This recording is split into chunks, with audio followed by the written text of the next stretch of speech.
Welcome to Miss Dodson's living room. Sitting in my rocking chair in front of my fireplace, and I don't know if you can see my dog or not. She may get up here in a minute and look around. But I'm going to restart from where we left off last time when we were actually in the library. Shoshana and Chase were in the little yogurt shop, and her mom runs into them, remember? And her mom really got upset because she saw Shoshana there with Chase, and she didn't even know that they were even talking. So she's at the diner, not the diner, the frozen yogurt place, and she says, "Get in the car." So now here we are at the top of the next page. Mom calls Dad, who actually leaves work early to come home and talk to me. It's as if they discovered I have a secret criminal life, like I'm counterfeiting $100 bills on a printing press behind the old ski suites in the basement. He tries to sound reasonable. "We want you to be free to discover who you are. We will never put limits on that." "Until now," I finish sarcastically. "We never thought we had to," my mother says. "Look, Shoshana, you know us. We don't tell you who to be friends with, but him, he's the worst kind of bully. The kind who ruins lives. Your brothers, for one." "We're not friends," I defend myself. "At least we didn't start out that way. Chase is in video club now. Doing my contest entry on Mr. Solway was his idea. I didn't want to say yes, but the old guy is so perfect." "And it never struck you as suspicious that this boy who made a career of tormenting Joel should suddenly turn his attention to you?" Dad challenges. "Of course it did. I hate Chase Ambrose. I hate that Chase Ambrose. But he's so different now. He's not a bully anymore. He doesn't remember anything that happened before his accident." "That's convenient," my father says bitterly. "I thought so too," I admit. I was positive he was faking that amnesia stuff, but there's just no way. Nobody's that good an actor. And you know what? They aren't going to want to hear it, but it needs to be said. We weren't friends at the beginning, but I think we're kind of turning into friends now. I like the new Chase. My mom recoils, honestly, like she was just slapped. "Your brother," she begins. Her voice starts shaking. "Is completely unhappy, attending a school he hates instead of at home, living the life he's entitled to. And the reason is that boy you're so quick to defend.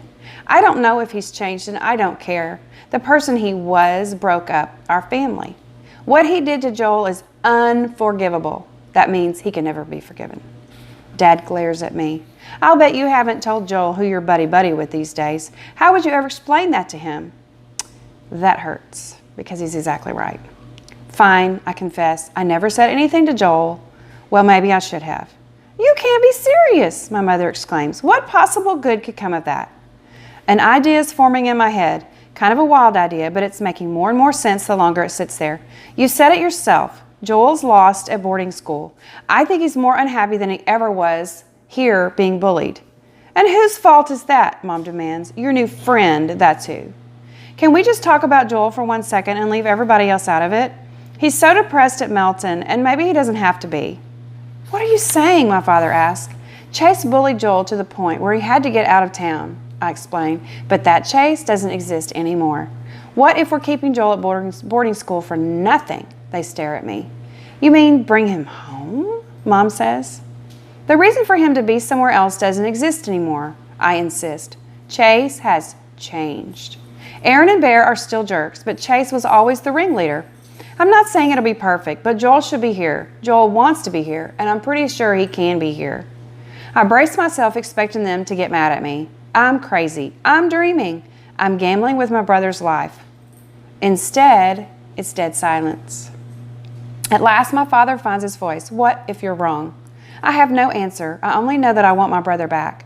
I've wanted it since the day he left for Melton. She gets out her phone and texts him. "Joel, we've got to talk."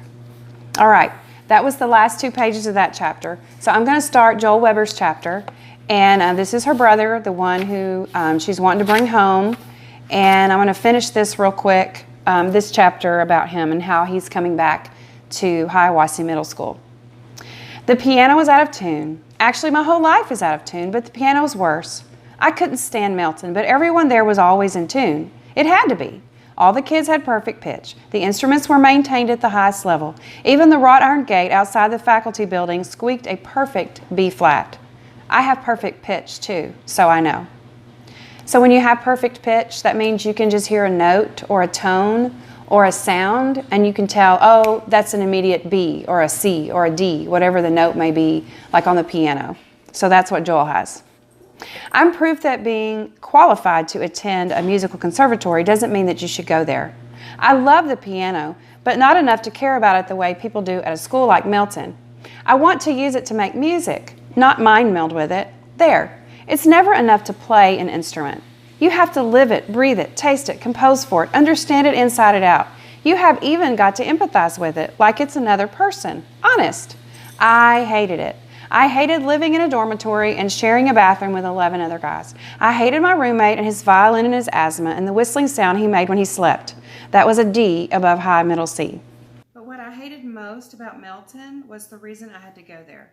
To be fair, it wasn't Milton's fault that I was forced out of my own home by 3 morons, or that even though everyone knew those 3 were juvenile delinquents, I was the one who had to suffer. And now I'm supposed to believe that the leader of the 3, Alpha Rat, is a good guy because he fell on his head. Fine, whatever gets the job done. I'm home, and an out-of-tune piano is a small price to pay for it. I'm back where I belong. I'm happy, but be careful what you wish for. At Milton, I missed Mitzi so much it was almost a physical pain. That dog drives me crazy. I know that she's glad to see me, but she won't leave me alone. I'm always covered in dog hair, which makes me sneeze, and when I kick her out of my room, she just lies outside the door whining. F sharp. My parents are so guilty and conflicted about what happened that they're smothering me. They wait on me hand and foot like I'm helpless, and while it's great to be back with Shoshana, she's giving me an uneasy feeling. For one thing, she has entirely too much to say about a certain Alpha Rat. Chase thinks Brendan is going to break his neck shooting a YouTube video. Mr. Solway threw jello at Chase for letting him win at arm wrestling. Chase kept the camera steady while Hugo interviewed the school bus driver, even when they went over the railroad tracks. I blow my stack. Chase says, I mimic savagely. Chase has said enough for one lifetime. She's patient and understanding.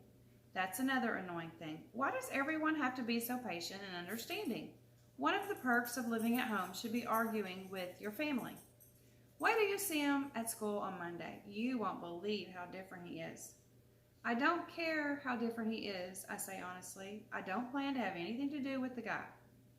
But you're going to have to deal with him sooner or later, she reasons. You're coming back to video club, right? Chase is part of that now. Good for him. Her expression turns sympathetic. I get it. You're nervous. Well, obviously I'm nervous. I haven't set foot in that school for months, and my memories from then are not good. There's something about being bullied that you could never explain to someone who hasn't had it happen to them. It's worse than the sum of the rotten things that are done to you. Even when no one is bothering you, you're still under attack because you're dreading the next strike, and you know it can come from anywhere at any time. You get so paranoid that with every single step, you're half expecting the floor to yawn open and swallow you whole. It got to the point where the only place I felt safe was at the piano. Until the night the piano blew up in my face and there was no safe place anywhere. That was my all-time low, and I forgive Mom and Dad for deciding that Milton was the answer. I'm a little better now, but only because Milton was so lousy that even coming back to this is an improvement. When a bunch of jerks see you as the victim, that's on them. But when it goes on so long that it's how you see yourself, it's very hard to climb out of that hole. The hole seems deeper on Monday morning when Shosh and I get out of the car at Hiawassee Middle School is right there. I know bricks and concrete are incapable of evil intent, but I can't shake the feeling that the building itself is out to get me. Dr. Fitzwallace reached out to my parents last week. He offered to meet me this morning before the homeroom. I said, no, I'll just print my class schedule at home. I think he wants to reassure me that he has my back. Big deal. He had my back before, and what good did it do? Short of a Secret Service bodyguard, there's no way to protect anyone 100%. Sooner or later, you're always going to end up in a lonely hallway or a deserted locker room. Shoshana turns around. Are you ready for this? I'm not ready, but I nod, and then we're in, surrounded by all those kids. I forgot the thrum of a big school is a chaotic buzz of sounds. It's too many to assign a single note to, or even a whole chord. A handful of faces turn my way, registering surprise at my return. I hear the occasional whisper, it's him, or Joel's back, or, you know, the guy whose piano exploded.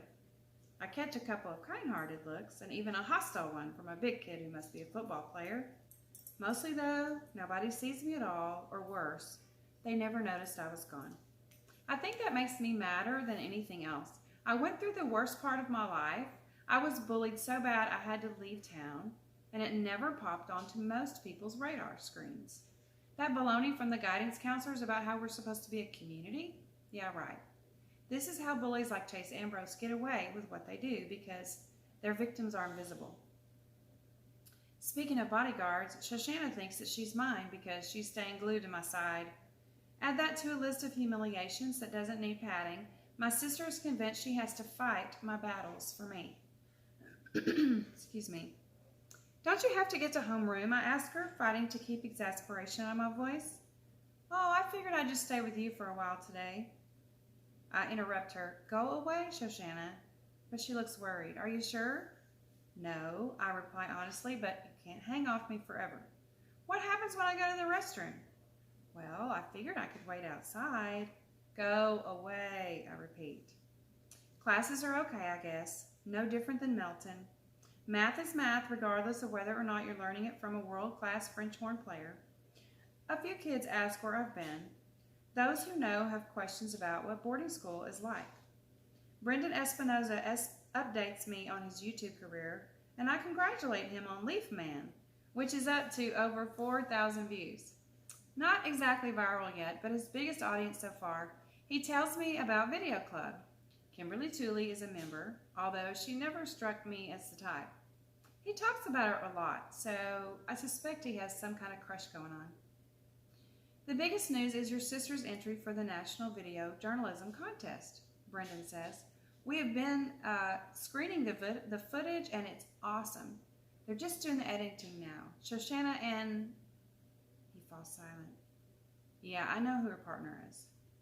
Joel, you're not going to believe how different he is. It's like he split open his head when he fell off the roof and they put in a new brain. So I've heard. Bad enough I have to listen to Shosh singing his praises. It never occurred to me that the entire video club would turn out to be fans too. I passed by Chase in the hall once, and the sight of his face nearly makes me jump out of my skin. But here's the thing. He looks through me like I'm not even there. Maybe he really does have amnesia and doesn't recognize me. Well, I recognize him. He's the jerk who did his best to ruin my life last year. I have no choice but to run into Beta and Gamma rats. They're in my Spanish class 7th period.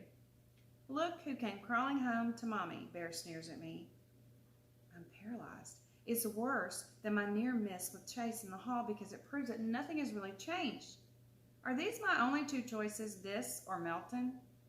Aaron grabs Bear's arm and drags him to a seat in the back row. Leave it, man. You want to get in more trouble thanks to this loser? Well, those two are doing community service over the cherry bombs and the piano. Maybe that'll buy me a little peace. What I dread most is the part I used to look forward to Video Club. When I was at Melton, I practically ached for it. It was a symbol of everything I was missing out on because I'd been exiled. But now all I can think of is that I'm going to come face to face with him.